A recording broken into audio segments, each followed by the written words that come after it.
பின்னும் அவர் அவர்களை நோக்கி, நீங்கள் கேட்கிறதை கவனியுங்கள். எந்த அளவினால் அளக்கிறீர்களோ அந்த அளவினால் உங்களுக்கு அளக்கப்படும், கேட்கிற உங்களுக்கு அதிகம் கொடுக்கப்படும் அப்படின்ட்டு ஆண்டவர் சொன்னார். நீங்க கேட்கிறதை கவனியுங்கள்.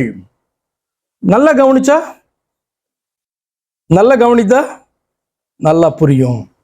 கொஞ்சமா கவனிச்சா இதை அக்செப்ட் பண்ணிக்க முடியுதா?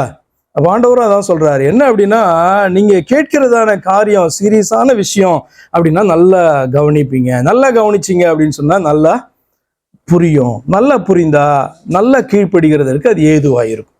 சரியா கவனிக்கல அப்படின்னு சொன்னா கொஞ்சம் தான் புரியும், கொஞ்சம் தான் கீழ்ப்படிய முடியும் இல்லையா?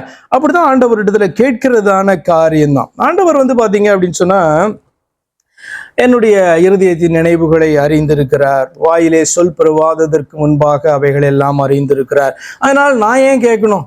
அவரே பார்த்து கொடுக்குறாருல. அவரே பார்த்துதான் எல்லாருக்கும் கொடுக்குறாரு இல்லையா? புறஜாதியா இருக்கும், அவரை அறியாதவர்களுக்கும் என்ன பண்றாரு? கொடுக்குறாரு. யாராவது மழை பெய்யணும் ஜெபம் பண்றாங்களா? எல்லாருக்கும் ஜனங்கள் மேல அன்பு வைத்து அந்த தேசத்தை காக்க வேண்டும் என்று ஆண்டவர் மழை பொழிய பண்ணுகிறார் அல்லவா?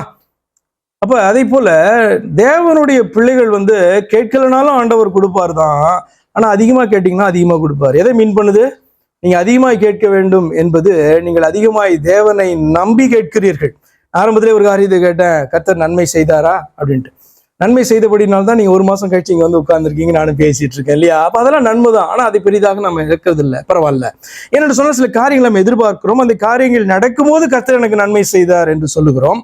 அப்படியானால் கர்த்தர் பாத்தீங்கன்னா ஒவ்வொரு நாளும் நன்மை செய்து கொண்டுதான் வருகிறார். எதிர்பார்க்கிற காரியங்களை செய்யும் போது பெரிய நன்மையாக தோன்றுகிறது.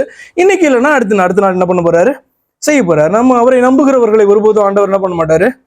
கைவிட்டு விட போகிறதில்லை. ஏனென்று சொன்னால், இஸ்ரவேலை ஆசீர்வதிப்பது அவருக்கு பிரியம் என்றால், தன்னுடைய பிள்ளைகளுக்கு நன்மை செய்வது அவருக்கு பிரியமாயிருக்கிறது. அப்ப என்ன காரியத்துக்காக தடை காணப்படுகிறது? ஏன் விரும்புகிற நன்மை உடனே நடக்கல? பல காரணங்கள் காணப்படலாம் இல்லையா? ஆனால் கர்த்தர் நன்மை செய்யாம இருக்க மாட்டாங்க.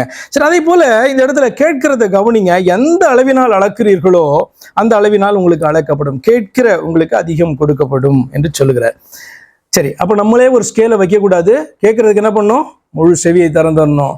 இருதயத்தை முழுதுமாய் ஆண்டவருக்கு ஒப்பு கொடுத்து நம்ம கேட்க வேண்டும். அப்படியானால் கொஞ்சம் சிந்திச்சு பாருங்க. கர்த்தரை தேடுகிறதுக்கும் கர்த்தருடைய வார்த்தையை தேடுகிறதுக்கும் நம்ம ஸ்கேல் ஃபிக்ஸ் பண்ணுவோம் அப்படின்னு சொன்னா நம்ம என்ன பண்ண முடியாது? வளர முடியாது. இது ஒத்துக்கொள்றீங்களா? நீங்க எந்த அளவுக்கு தேடுறீங்களோ, எந்த அளவுக்கு அவருடைய வார்த்தைகளை வாஞ்சிக்கிறீங்களோ, அந்த அளவுக்கு தான் நீங்க பாத்தீங்க அப்படின்னா அவருடைய வார்த்தைகளை புரிந்து கொள்ள முடியும்.